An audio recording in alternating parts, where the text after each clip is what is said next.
on the recording, please don't put your camera on because you will be in the recording if you do that. So just know that this is now being recorded, and that's where we're at. So, I have some notes here. So good evening, and I just wanted to welcome everyone. So officially we're going to get underway. And I just want to say thank you to a few folks here. So Cooperatives First has sponsored us in our endeavors here with these co-op cafes. The BC Co-op Association, thanking them for their support and their technology. So they've actually let us use their Zoom account here. To my presenter, Marty Frost, tonight, for your engagement with us here and the time spent on getting the presentation together. So thank you, Marty. And to everyone who has joined us here to learn more about cooperatives. And tonight we're going to learn about worker cooperatives in terms of succession planning for businesses.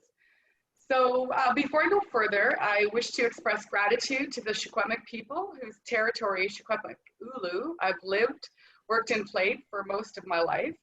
And as a point of interest for those who are not from Kamloops, our city's name is derived from Tecumloops, which is a Secwepemc, which is the language of the Secwepemc people word, and it essentially means the meeting of the waters, because here we have the Thompson rivers converging, the North and South Thompson, so that's how our name was derived.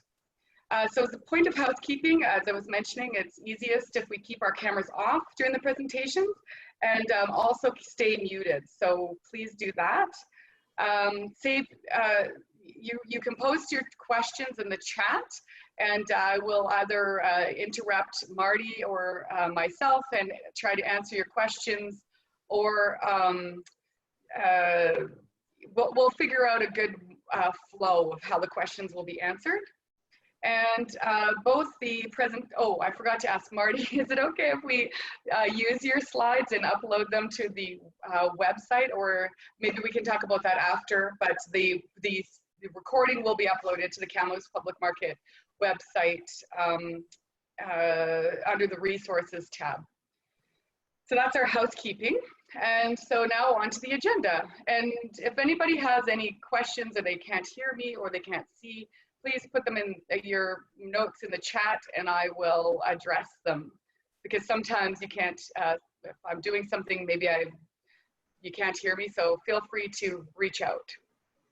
So our agenda, usually I start with introductions and then we go on to what is a co-op, which I will do a little overview of what a co-op is. Marty is going to talk about worker cooperatives and the potential for succession planning using one. And then we have saved time and room for takeaways and questions here. So I am going to introduce myself and the Kamloops Public Market Cooperative. Marty, I'm not sure if you want to introduce yourself now or at the beginning of your presentation, but I will. I'll ask you when I'm done my intro. So just be ready if that's something you want to do. So I like to call. I'm Daphane Nelson, an idealistic community builder. Lots of past involvement with food groups in Kamloops, including Kamloops Food Policy Council and Farm to Chef. I've volunteered for local businesses on the Community Futures Thompson Country Loan Committee while working as a lender for a large financial institution.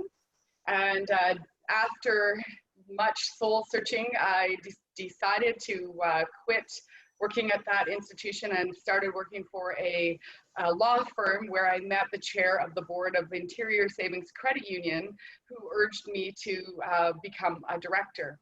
And through a lengthy process and a couple of tries, I was actually elected as a director with the Interior Savings Credit Union.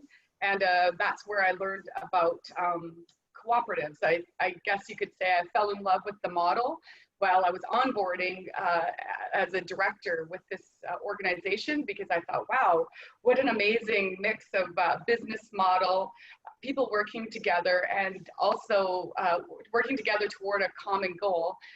And giving back to their communities all in one place. So that was refreshing new information for me. And so as a result of that, I was asked to help out with this Kamloops Public Market Cooperative due to my knowledge or vague knowledge at the time of cooperatives. They were wanting to look at it as a cooperative model. So I helped develop and incorporate this organization, and as I am a founding director of it.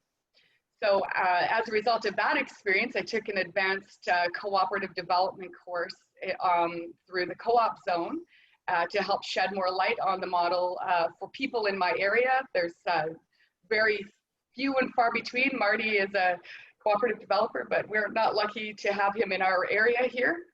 And so I guess that's where we are here today.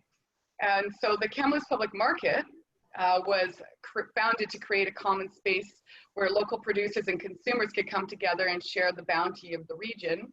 And so with a physical location on hold, we decided to participate in the cooperative principle, educating about cooperatives. So pre-COVID, we hosted 3 in-person events on varying topics. The first one was an intro to co-ops. The second one was investment co-ops in February. And the third one was the grocery store co-ops. And we had John Steinman, the author of Grocery Story, The Age of Co-ops in the Time of Grocery Giants, or something along those lines. It's a long name. So he came and presented. And so now, during COVID, we've decided to pivot to offer an online format to allow for more participation and I guess more obviously to avoid any issues around social distancing. So this is our 3rd online webinar to shed light on the potential applications of the cooperative model. That's the introduction. And Marty, did you want to introduce yourself now or at the beginning of your presentation? This would be fine, Daphne, I guess. Hi, everybody. My name is Marty Frost. I live now in Vancouver, having spent 20 years before that in the Gulf Islands, which I very much loved.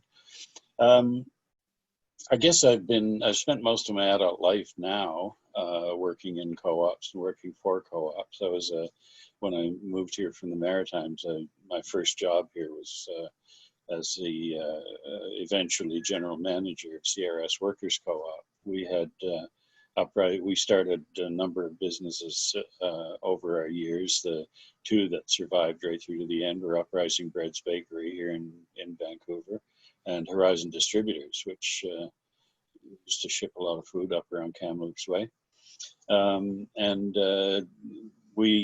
That co-op, we outgrew that co-op. We basically outgrew our capacity under the Co-ops Act as it existed at the time. We just got to the point where we couldn't continue to capitalize a business that size because we, the workers, were the only people that could invest in it. So we let those businesses go. Horizon is now the largest natural foods business in Canada. And Uprising Breads continues to operate. That's in the same site as we started it back in 1974. So that was a lot of, I really developed an appreciation for the co-op model, and particularly the worker co-op model. So got quite involved in the co-op sector. I was a founding member of the Canadian Worker Co-op Federation. I was on the board of of what's now the CMC, which is the National Co-op Organization. Spent a number of years on the board of the BC Co-op Association, and just generally stayed involved with that. In 1996, when we folded up the Workers Co-op, CRS Workers Co-op, I was part of a group that started another organization called DevCo, which was FWC Development Cooperative. And under that flag, we helped develop co-ops pretty much all across Canada. I've worked, I think, in every province except my home province of Prince Edward Island. In Canada, I've worked in Indonesia, in China. I've studied in the Mondragon co-op system in Spain. So it's been a lifelong, at least career lifelong passion for me, just the promotion and development of cooperatives. And I continue to do it. I continue to love it, and here I am. Awesome. Thank you, Marty. And I can say I've heard Marty speak at on different occasions, and it's a pleasure to hear you speak and learn from you. So thank you very much again for being here with us. Very welcome. So I will cover some very basic ideas around what a cooperative is, just to sort of give folks introduction to the terminology that you might hear later on in Marty's presentation. So co-ops are, I like to read this because it's, there's emphasis here, but co-ops are democratically owned enterprises controlled by members who share a common need and see a cooperative as the best way to meet this need. So one of the questions I'm often asked is,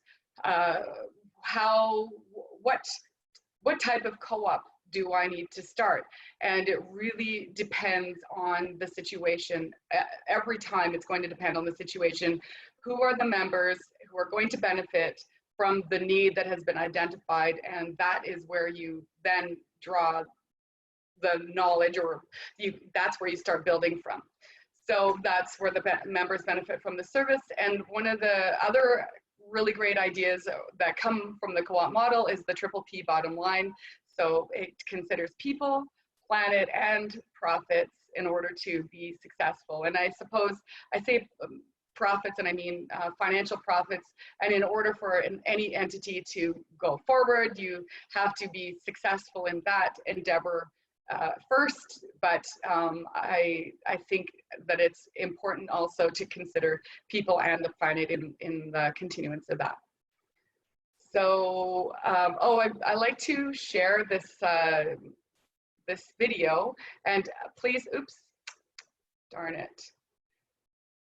I have pushed the wrong button, and hopefully I can make sure, okay, sharing computer sound. Here we are.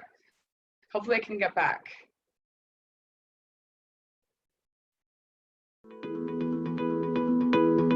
Ownership matters. It gives people a say in the things they care about. Being an owner in a business, for example, gives people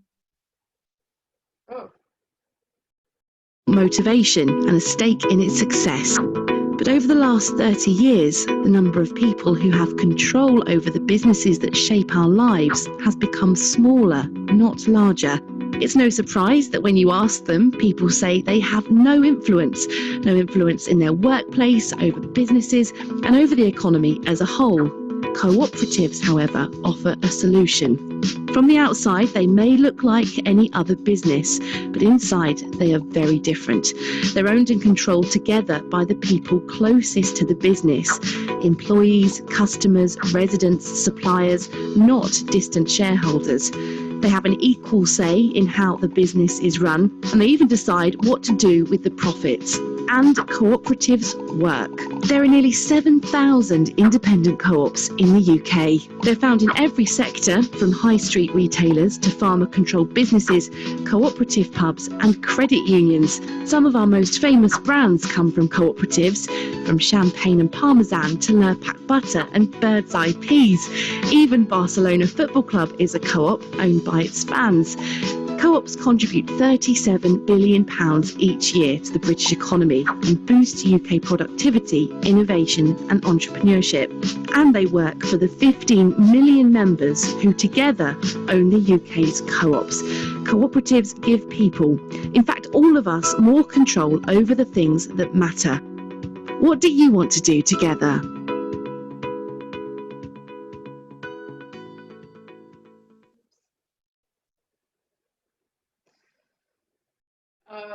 So I know that that was from the UK, but maybe I can find one from Canada eventually.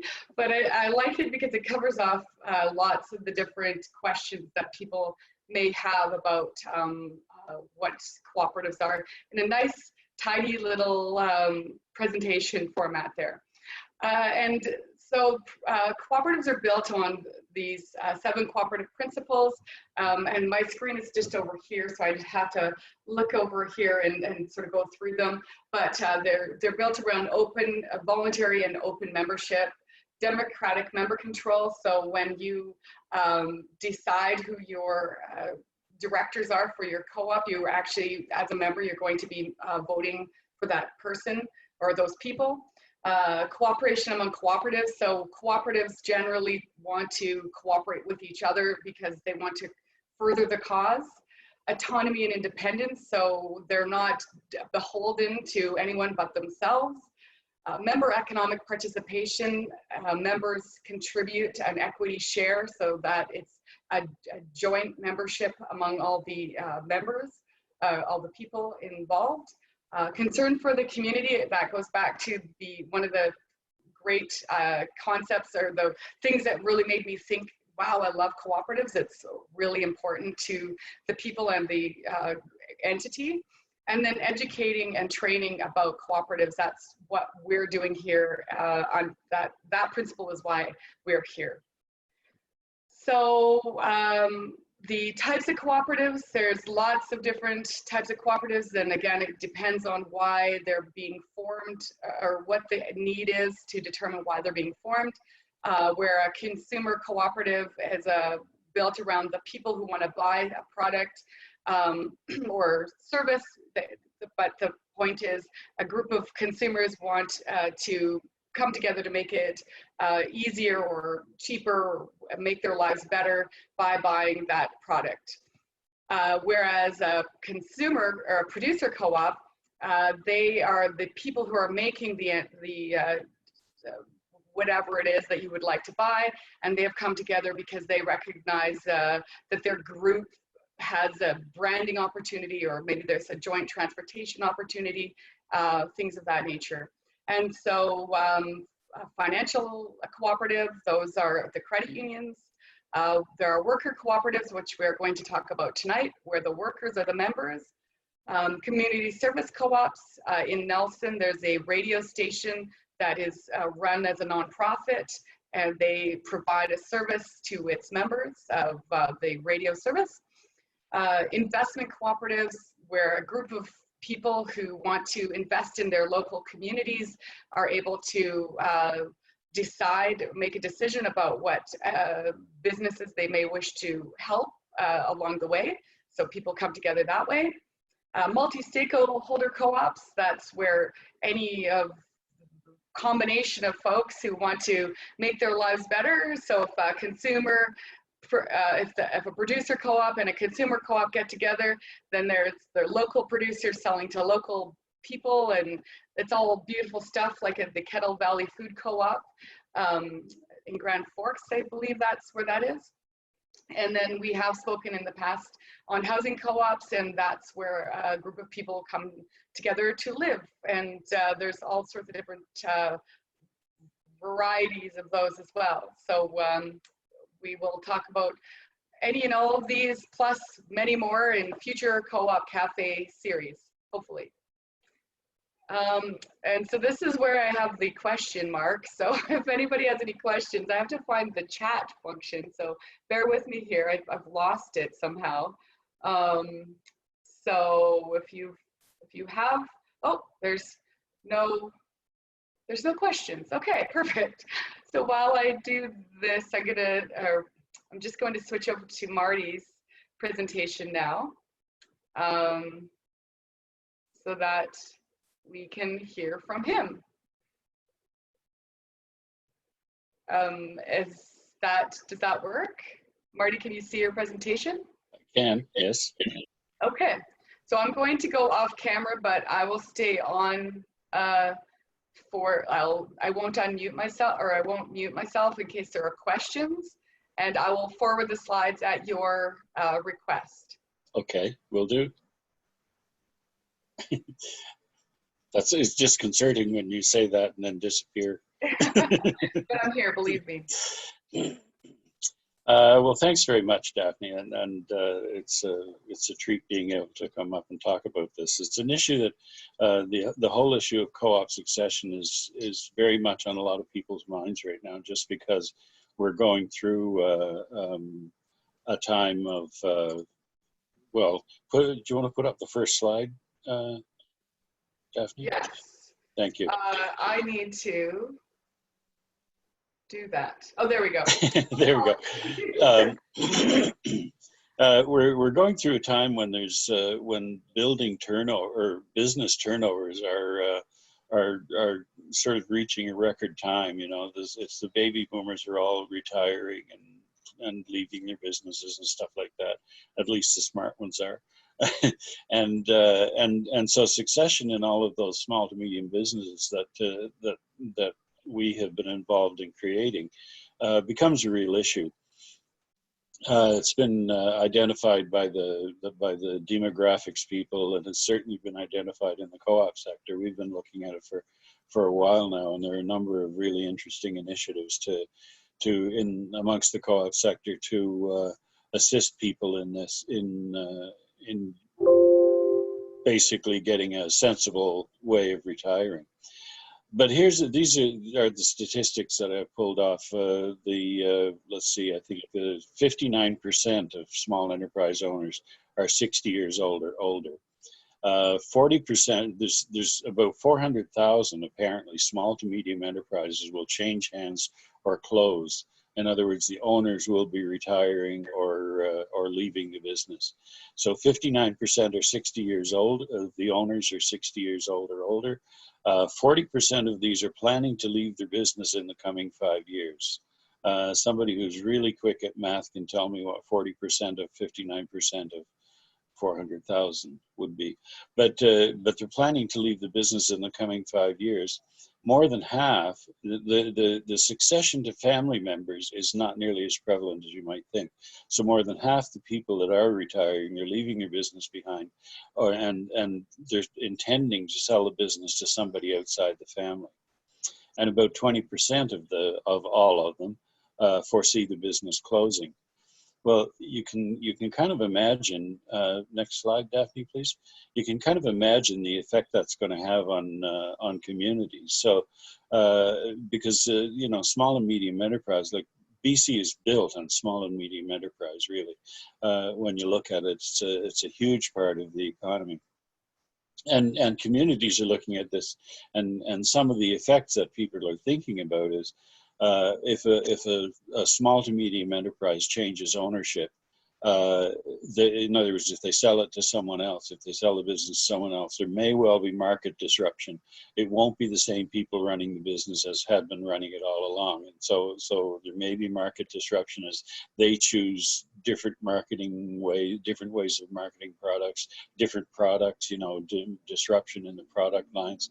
So the local plumbing and heating place down the street may not be the same plumbing heating place that you've been going to for the last 40 years. So that kind of market disruption is likely to happen. If it does get handed on in a family, there's potential for conflict in the family, and family conflict always has impacts out in the community that you live in. New owners may not have the experience of departing owners. So again, that might come down to sort of not quite knowing what the business needs and what the expectations are of the business, and in some cases it may well mean that the business doesn't survive. But in the good cases, even it won't. Once again, it won't be the same business you've known and loved for most of your life in the community you live in. Or ownership may be from outside the community. And that in my mind is the worst case scenario, because you know, the social and economic capital that business has been generating all through the years, the social capital and the economic capital is going to be lost to the community if the ownership of the business goes outside the community. That's so change. Even if there is a change of ownership, there are going to be, you know, it's going to have tremors. Risk to the communities of business closure, of course, is you lose access to the goods and services that are provided by the small to medium enterprise. You lose the jobs probably that were being held there. And, you know, we're talking anywhere usually from 4 to 5 people working there up to, you know, 25 to 30 people working there. So it's not insignificant. And lose the community involvement, you know, because lots and lots of businesses, and particularly in well, probably in communities the size of Kamloops and towns the size of Kamloops, you probably have a real cadre of small to medium businesses in Kamloops that participate. They participate in a very real way in what's happening in the city. So you stand the risk of, certainly if a business closes, you stand the risk of losing that involvement. Next slide, Daphne, please. So, of course, I have been working with a lot of people in the sector, in the co-op sector, around responding to this.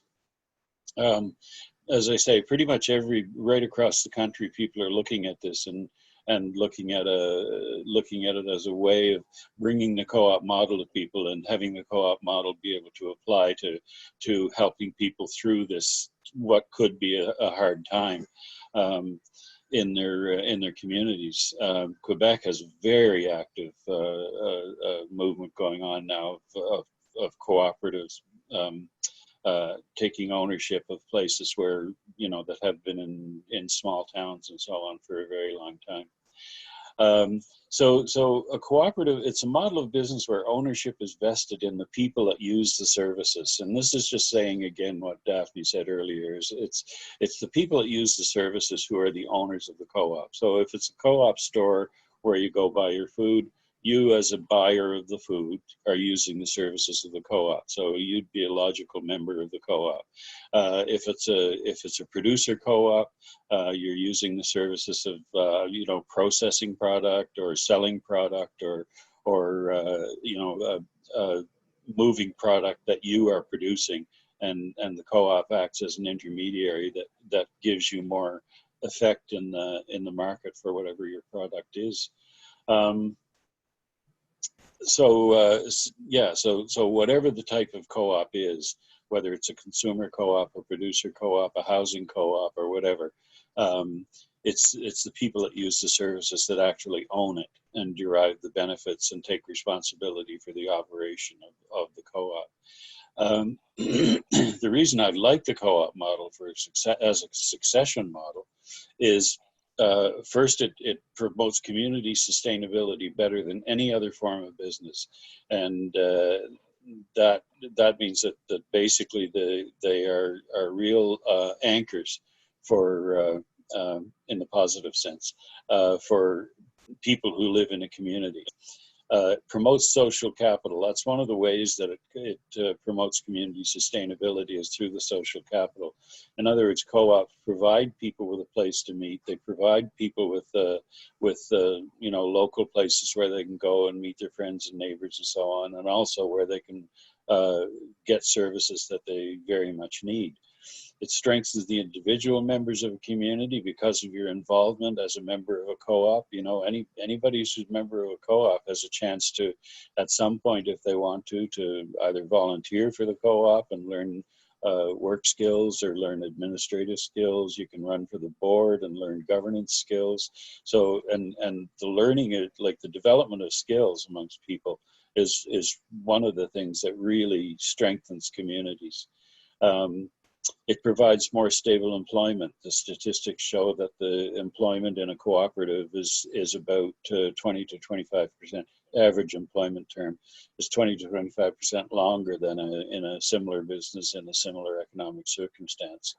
And part of that, of course, is because they develop their people, including their workers. And finally, the products and services are much more tailored to a community's needs. Because the co-op is owned locally, the people who own the business have a very direct connection to the service that the co-op is providing. Definitely, there we go. So that's a co-op. This is a worker co-op is basically exactly what I was saying. A worker co-op is a co-op where the membership in the co-op is offered to the people that are employed by the co-op.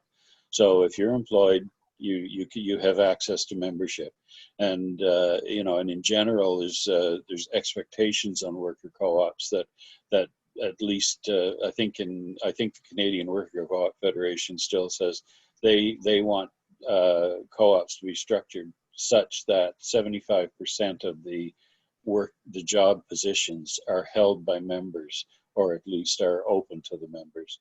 So that's kind of what they judge. Lots and lots of worker co-ops, all the workers are members, but they're also the owners. And again, you know, my own experience with that has been amazing, what that can do to people, to treat them with the respect that you owe to the people that own your business, the business that you're employed in.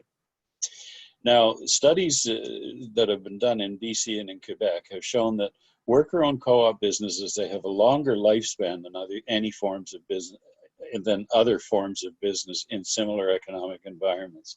And that's really significant when you look at some places where you know, the average lifespan of a business could be 9 to 10 years, and you see worker co-ops where the average lifespan of a business in the same economic circumstance and in the same business, the average lifespan is like 16 to 18 years. I mean, that's the kind of scale we're looking at in terms of businesses surviving. Employment in a worker co-op is typically longer than employment in other forms of business in similar economic environments. And again, the co-op approach to work and the co-op approach to employment, in my experience, is generally, if not invariably, positive. So workers get evaluations of their work and so on, but it doesn't, you know, if you're not working up to par right now, generally a co-op will make allowances for that and will give you training and supports and development and so on to bring you up to speed. So in general, worker co-ops, they develop their workers as much as more so than just expecting them to be another expense item. They build strength in the communities because, again, they invest more heavily in worker skills. Worker co-ops have an excellent record of bringing people up through the ranks rather than replacing them when the time comes to change their work, if that time comes.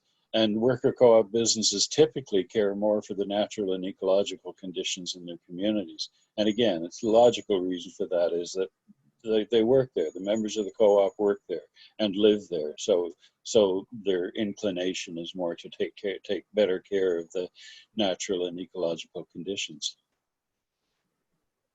Next slide. Okay.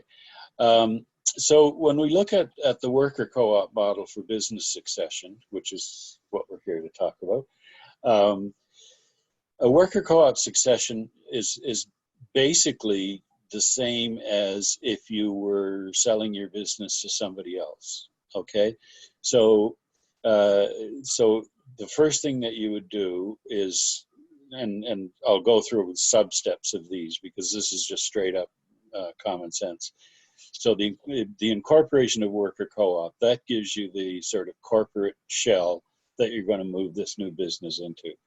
Negotiation between the co-op and the present owner about the terms and conditions of the change in ownership. So again, we're not talking about just a handover here. We're talking about a legitimate and well thought out change of ownership, just as you would between one business buying another or one person buying another business. And finally, transfer of ownership of the business from the present owners to the worker co-op. And for those of you who have experience with selling businesses and so on, all the same things take place, you know. So with the next slide, if I can, Daphne, this is if you get involved in a worker co-op ownership transition, if that's kind of what you have in mind. Basically, there's columns of work here. There are two columns of work here. One of what the workers, the buyers, the worker co-op is going to do, or is going to have to do, and one of what the current owner, the vendor, the seller of the business is going to have to do. So, and this is, again, this is very simplified, but you know, a number of us have been doing this for quite some time and have had the chance to develop some of the processes. So one of the first thing you have to do is you have to, the first thing the community, the worker buyers have to do is you have to educate the workers to the worker co-op model so they know what they're getting themselves in for. from amongst the workers, you find a core group that are willing to move along with the process and promote the process amongst their co-workers and so on. And once you have that core group, you assess the capacity of the group. And as new people, as new workers agree that yes, they want to be a part of this, you add their capacity to the pool that you have. It might well be that you're not going to be able to put together a group of people that have the capacity to acquire and then operate the business, in particular operate the business. So in that case, then the group, the worker group that's looking at actually doing this and carrying it through is faced with filling in the gaps, right? So say, for example, there are some key people, the accountant in the business doesn't want to be any part of a worker co-op.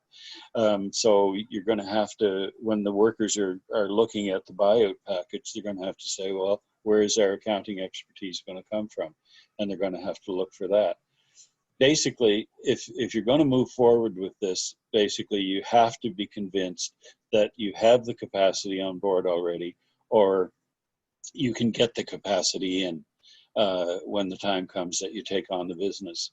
Now, meanwhile, the current owner is busy getting a business appraisal done, because the buyers are going to want to have an independent appraisal of the business done before they start talking about buying the business, right? So usually the owner will want to have a business appraisal done. Sometimes once the worker co-op gets set up, it will want to have another appraisal done just to verify that the owner it's fair, that it's a fair price. And then the owner generally would start to develop his or her transition plan. So if the owner is looking at this as retirement, then what's going to come after retirement? It's not, sometimes it's not an easy plan. Meanwhile, the workers, having decided that they have a core group that's willing and they have the capacity to move forward, they will incorporate the worker co-op. And then once they incorporate the worker co-op, there's a lot of training up to do. They're going to have a board of directors that's effective. So they're going to have training, get training in co-op governance and co-op management, and possibly other direct management skills. They may choose to train up a marketing person or to train up a retail manager or something like that. So basically you start the training and development process amongst the workers that have decided that, yes, we're going to move ahead with this. So once that happens, the current owner now is going to develop a proposal for the sale of the business to the worker co-op. And the co-op is going to start developing the transition plan, like when does the hiring take place? How do they deal with how are the assets going to get developed? And, just basically, how is the business going to run? And ultimately, the current owner would make a proposal to the co-op. Here's what I want in exchange for the business. And then the workers, probably with some help, would develop a response to that proposal, or would make a counter proposal, or basically vote. So that's the point where now you've got a worker co-op that is prepared. The membership of the co-op is prepared to acquire this business from the owner, the person that's retiring, and you're now looking very realistically at what the cost is going to be to the worker co-op. This is the point at which you might say, well, we need to get our own estimate of our own appraisal of what the business is worth so that we can counter something, and trying to work out ways that they can negotiate it. So if we go to the next slide, Daphne. So then we're talking about determining a time frame for the transition. Once you've sort of got a deal that looks like it's going to come together and it's going to be firmed up, the workers are going to have to develop a capital plan. And here's where a really good progressive owner or vendor can step up. This is not a quick process. You're probably getting the impression this is not a quick process. The really effective ones are 2 to 3 years anyway in the planning, if not more. You know, a good 5-year plan is going to be could be a really effective handover. So when they're developing a capital plan, one of the things that they can do is with the present owner's support, can set up ways that they can start to capitalize it within their current jobs. So there's an ESOP program out there that has tax benefits for both the workers and the owner. So they could set up an ESOP, for example, so that by the time the actual handover takes place, the employees that are going to be part of the co-op have already built up some investment in the business that they're buying, which can be converted into business in the co-op. Or can be converted into capital in the co-op by basically them taking their share and selling it to the co-op. There's deferred profit sharing programs out there as well, where part of the profits of the late days of the business that's being sold can accrue to a pool of funds that are due to the workers when the business does get sold. So again, that's a way that even while they're working, the employer can assist them in developing the capital that they're going to need to buy out the business. Yes. Can I just interrupt you really quickly? Yeah, by all means. Could you just say what an ESOP and a DPSP are? Yeah. Thank you. Yeah, an ESOP is employee share ownership program. So that's a way that they can invest, or the employer invests money in an ESOP on their behalf. So it's a wage deduction, and sometimes, as I say, employers would handle it much like an RRSP. So the worker would put in so much money, and the employer might match it or match part of it or something like that. So you can do exactly the same thing with an ESOP. And basically what it is that every ESOP is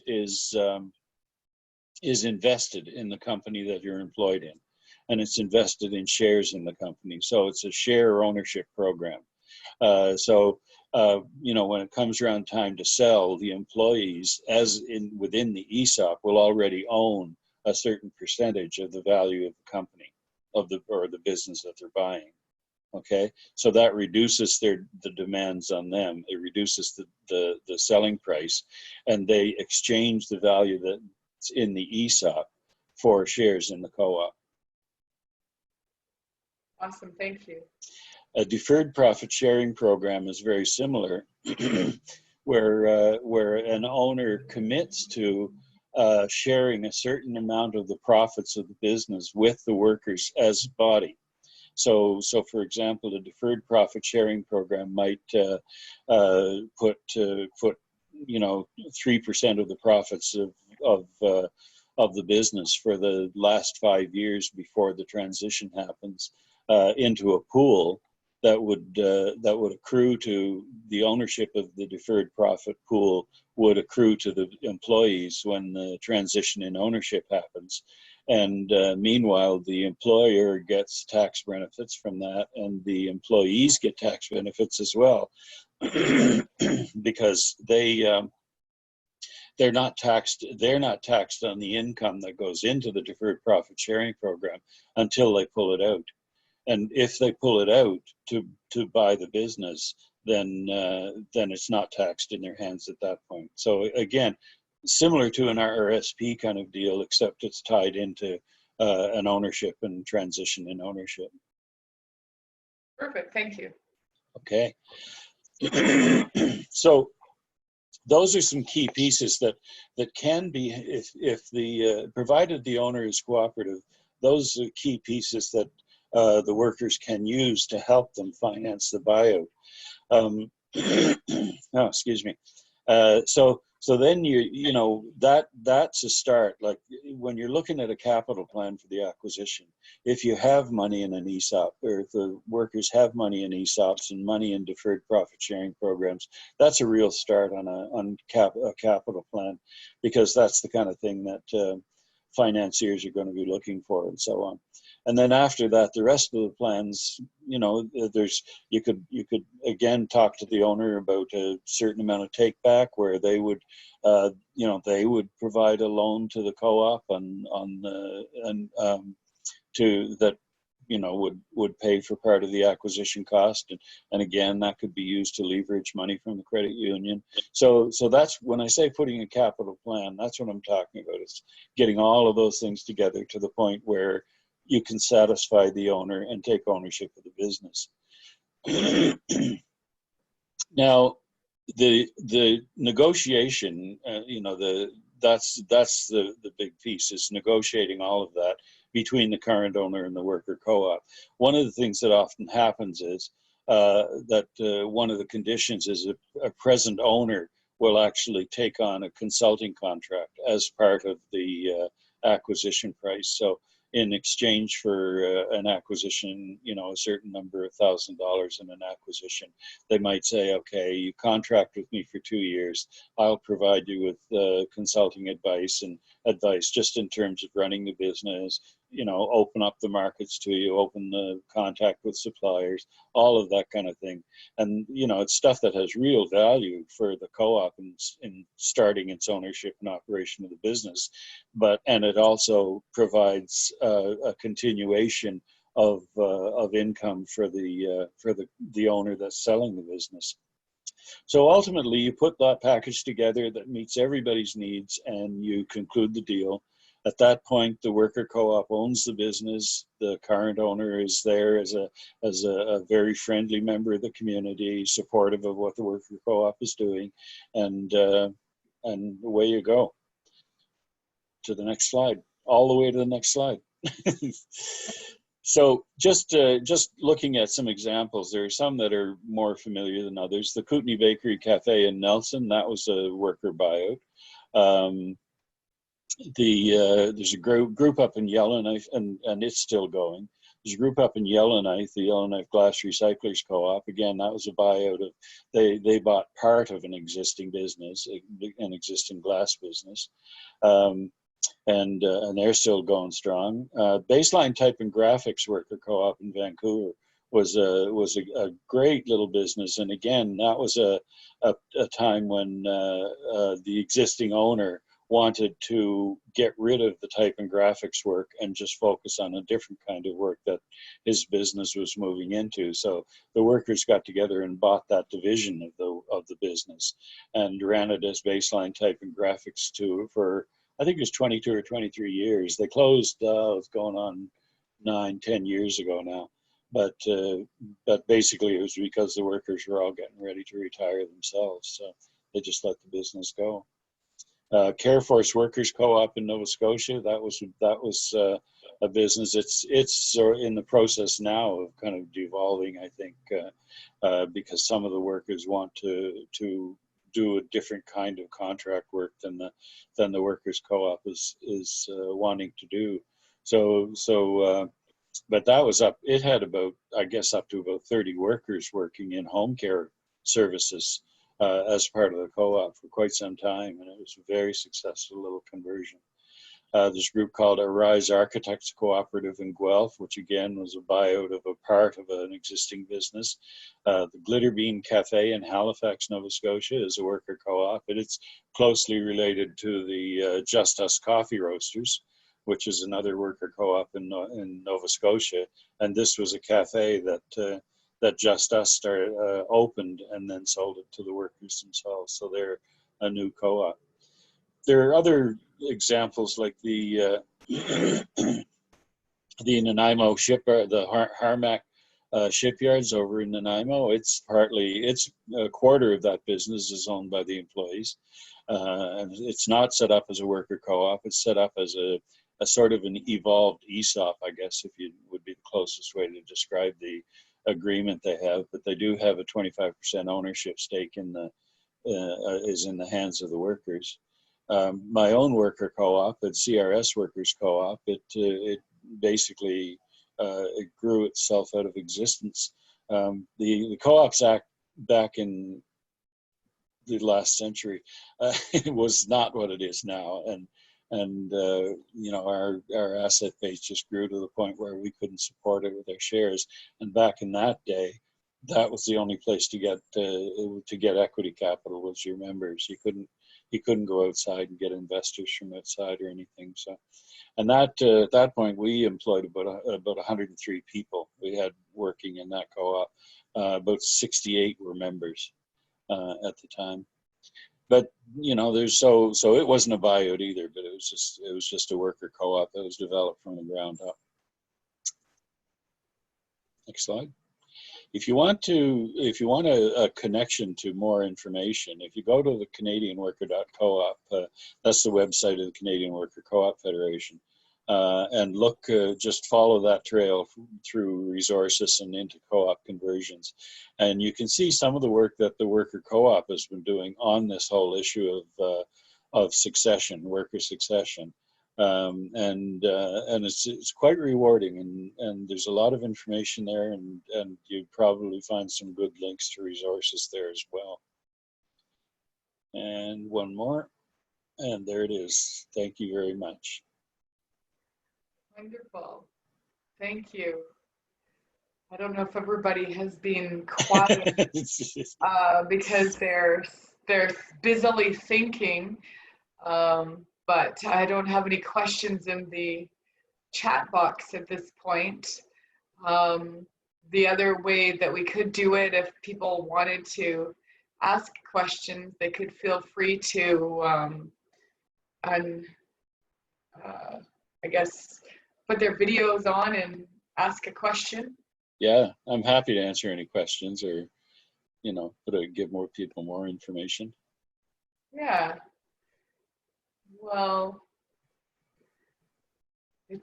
there was a lot to unpack there. Oops, I guess that's a lot of information, and I mean, so many resources too. So it could be a sense or a thing where folks might need to go away and think about it and then come back and talk about it. Absolutely. Or can we just chime right in, or? Yeah. Chime right in. Please, feel free to chime in. Yeah. So Marty, here's a scenario. Like in my situation, I've got a small sign shop. I'm 30 years deep in the business, and I'm definitely trying to figure out how to at least get 1 foot out the door, kind of thing, because I'm pretty much neck deep in there still. So so I've got it's a small shop. I've got 3 employees, ranging from 6 months to 6 years, in span and in tenure there. And it's a younger demographic, and I see the value in working towards something like this. And because these this group is a younger group, I don't know what the strategy would be, or if there could even be one to kind of onboard someone that doesn't know anything about co-op, doesn't know anything about running a business, C is maybe is feeling insecure in regards to their financial situations, like all of those things that would add up to somebody just kind of going, I don't know, man, it seems like a lot, even if they are receptive to the general idea, kind of thing. Yeah. It's absolutely right, Cameron. It's I've probably worked with about 8 or 9 potential transitions. Let me put it that way. And they don't all go. They don't all happen. Yeah. And the trouble comes around. There's one in particular I remember that was just really sweet. It was 3 brothers owned a business. It had been running since like 1953 or something like that, and It was a heating and ventilation business. And they knew the business. They had 17 employees, and the employees were all relatively long-term people, and and they had a good solid base. There was a good solid base of the employees that were interested in buying it out. And ultimately the only reason it didn't go forward was because it's not that common a model yet, and people, the owners, got cold feet. They sort of said, you know, if you could tell me some positive examples of where this is happening, you know, so that we could go and look at it and talk to people about their experience. You know, sorry, Marty. You know what? Your whole last statement there kind of cut out. You could come upstairs and my connection is directly to the west. If you want to do that. It was recorded, Cameron.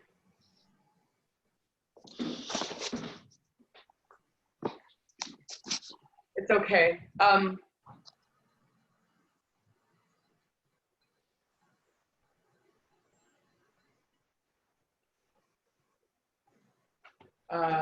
There he is. There we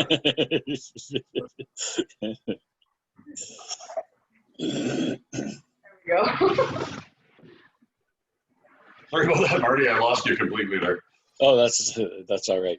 Yeah, no, it was just a case where, and this is not unusual, where either the workers or the owner gets kind of spooked because, you know, it sounds like a really big commitment and so on. I was working with one up in Whitehorse too. It was a beautiful little business, and there was I was a little worried about the group of workers there. It didn't feel like there was very much commitment, but they were interested in being developed into a group that could run the business, and the owner was quite interested, to the point where I went with him to talk to his lawyer. I went with him to talk to his accountant, you know, and I sort of got him rolling on his exit plan and so on, you know, and then his family talked him out of it. Oh wow!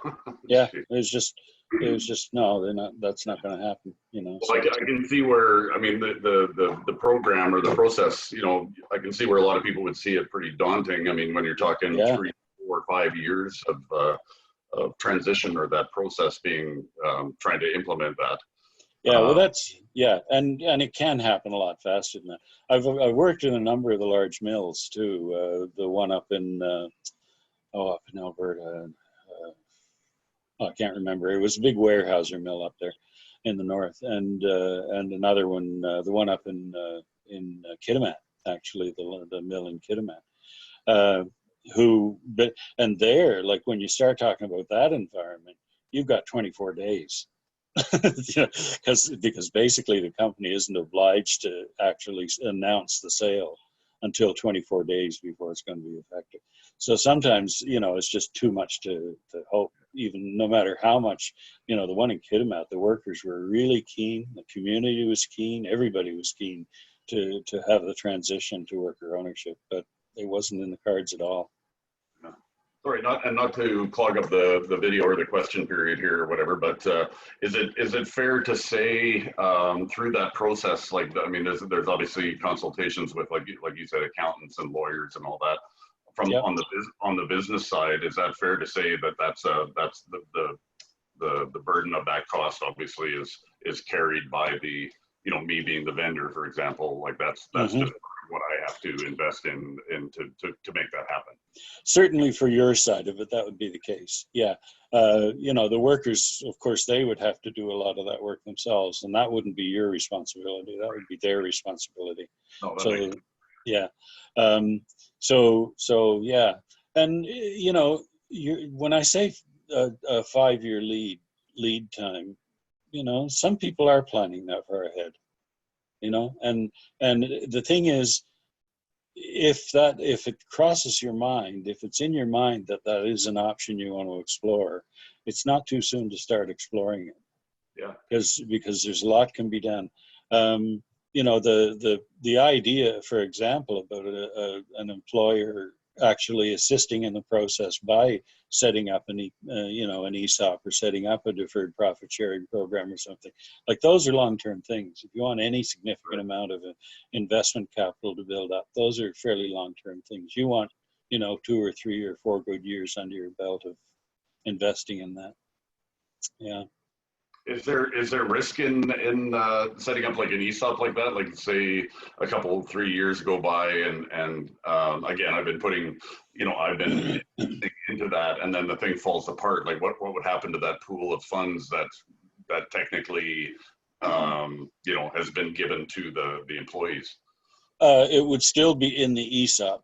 The money basically stays in the company because it's invested in shares in the company, right? Yeah. So the ESOP would become the owner of a block of shares in the company. Right. Okay. That makes sense. Yeah. We did have a question in the chat. I hear benefit from community and the worker and possibly customer perspective. What's in it for the owner?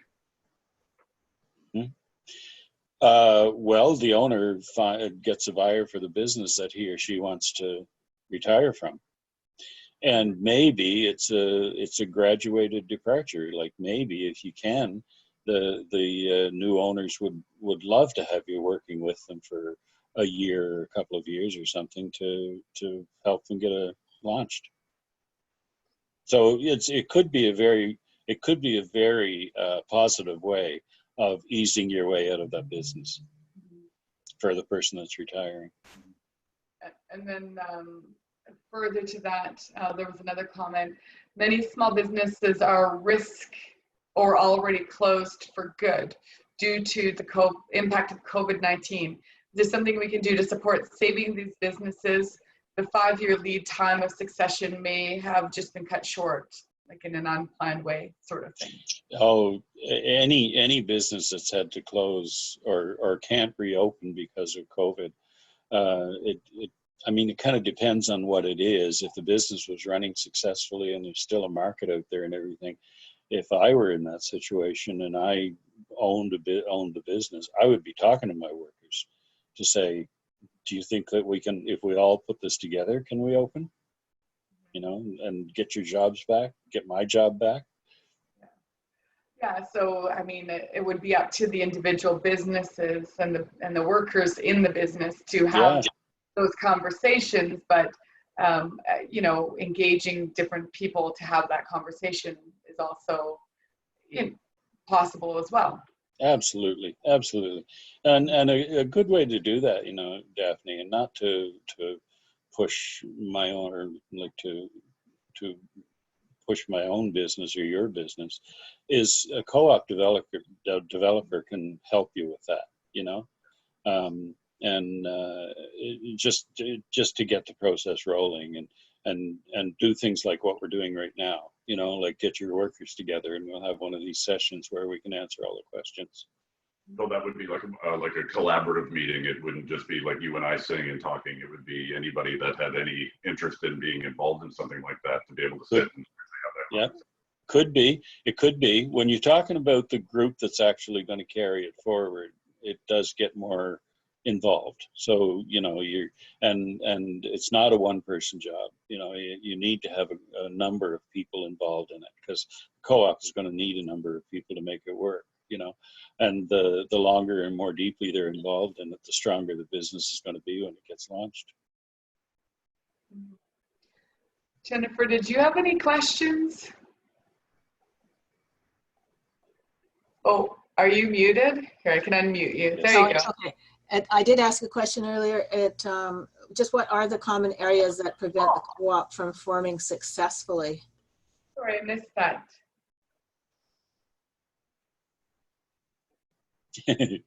Did you want to repeat it, Jennifer? Sure. Okay. What are the common areas that prevent the co-op from forming successfully? What comes up?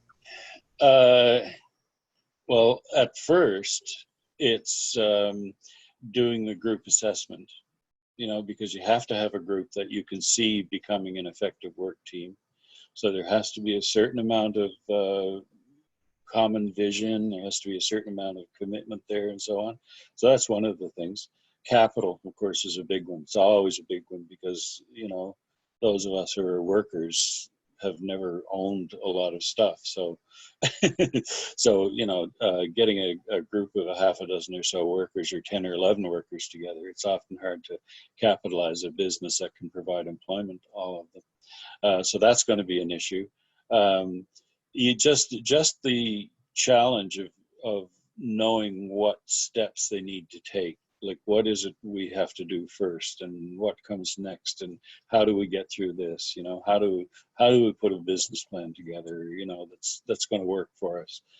How do we build our own ideas about how a business should be run? How can we build that into our structure so that it has some durability and all of that kind of stuff? So, yeah, and often people are prepared to work with it.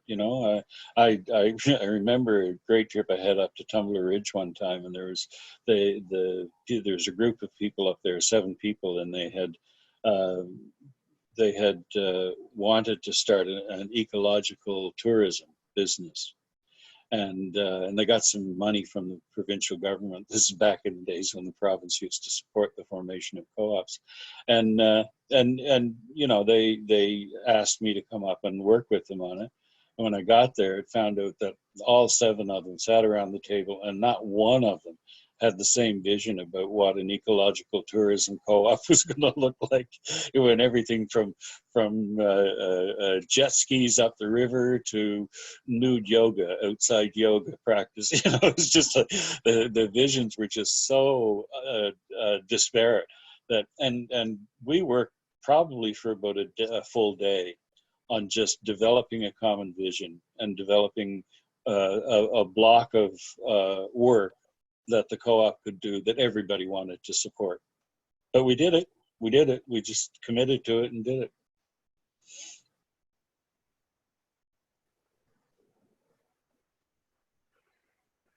Yes. Mute? Yeah, there we go. You can hear me? Yeah. Yeah. So one can imagine that when you create a co-op, each member might have an equal share in the co-op. Yes. But I can also imagine that that might not be the only way to do it. And can you talk about share equity and that kind of thing, or inequity, or what are the options and possibilities? What tends to work? What tends not to work when it comes to division of shares in a co-op? Well, it depends on how complicated the share structure gets to be. Generally, shares in a co-op, every co-op can only have one class of membership share. And most often it's a par value share. And most often every member agrees to buy a certain number of those shares. Doesn't matter how many shares you own, you get one vote. Everybody gets one vote. So it doesn't really matter if one person has more shares than another person. You can't require one person to have more shares than another person. Sometimes they choose to do it. But then when you get into the other types of shares that you can create in a co-op with different rights and different responsibilities attached to them and so on, some of those shares are only for members, and so you have to, there's a co-op I worked with down here in Vancouver, and they had 2 classes of shares that were only for sale to members, and they're all tied into things like it's all depends on what rights those shares have, and lots of them have a certain amount of rights on dissolution of the co-op or something like that. And only by being a worker in this case did you have the right to buy those shares. And other shares have different rights. So but the only thing they can't do is shares can't give you the right to more votes. And what's true of one share of a class is true of all shares of the same class. But outside of that, it's fairly open. You get to determine that. You get to determine a lot of that when you're setting up the co-op, when you're setting up the structure of the co-op. But basically, the idea about different members and different shares, you can't compel a person to buy shares. The only time is you can compel a person to buy a membership share or one or more membership shares as a condition of membership. But when it comes around to the rest of the types of shares, different kinds of investment and stuff like that, you can't compel a member to buy those. You can only offer the member those shares as something they want to do. And the other thing is that there's no control vested in the capital in a co-op. You know, the control is all vested in membership. So when you're trying to elect your board of directors, when you're making policy decisions, when you're doing that kind of stuff, that's all done one member, one vote, not one share, one vote. It's one member, one vote. Right, and that's an interesting point, because having to remember that what we're talking about here is a transition from one ownership to the formation of a co-op, and then there's the way that it used to be, and then there's the way that it's going to be. The way it's going to be, yeah, exactly. And that's why I really emphasize when I'm talking about the idea of, you know, this is not, you're not, you know, a vendor is not selling the business to a group of people. The vendor is selling the business to the cooperative. Right. And a cooperative is a legal person. It's a single person under law, has all the same rights as an individual, or most of the same rights. So that's who you're dealing with, is the cooperative. It's up to the cooperative to establish how its voice is activated, right? So who speaks for the co-op? That's their choice. Who speaks for the co-op, and what is that person going to say to the vendor, and what is that person going to offer the vendor, and everything. As far as the vendor's concerned, it could be a single person they're dealing with. Right, yeah, because that's going back to what I was saying about my situation, where I've got quite a bit of disparity in tenure in the employees. You know, like that would have to be sorted out on their behalf, to understand that the new guy has just as much say as the person with the most experience, but they have to understand, like, what they're doing within the cooperative is bigger than that. You know, how they run the cooperative is bigger than whether they know how to screen print, or whether they know how to do a wrap on a vehicle, or whatever. It has nothing to do with that. Yeah, exactly. Or, you know, it gives them the same rights as the person who's in the office doing the bookkeeping, you know? Yeah, that's interesting.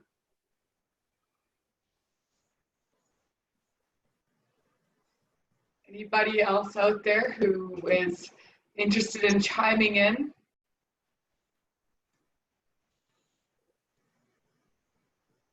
Marty, you're down on the coast. Is that where you're based? I'm in Vancouver. Yeah. Vancouver. Yeah. Just a block off English Bay. Oh, nice. Yes, lovely. Well, I don't want to hold anyone up. I know we're quite a bit under time here, but at the same time, there's no sense in staying online if we don't have questions to answer. But always know that you can send either myself or Marty an email and have your questions answered. And maybe we will get to work together in the future on this. Yeah, no, I'd be happy to do that.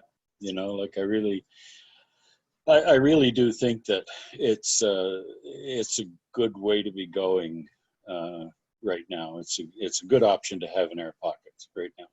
The option of forming a co-op to replace an owner in a business when they want to go. For your information, Marty. It's been great. It was great listening to you, and everything that I heard was new and relevant to what's going on. So I really appreciate it. Oh, fantastic. I can go on. I'm a real storyteller. I gotta go. Right. We'll just have to go from here. Yeah. We'll do it over a beer for sure. Yeah. Exactly.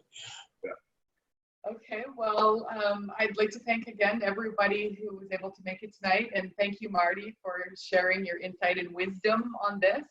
And thanks to everyone for being involved in the conversation to all the extents that you were. So I guess what I will do now. It's great to meet you all. Yeah. Let me see. Stop recording. Okay. Yeah.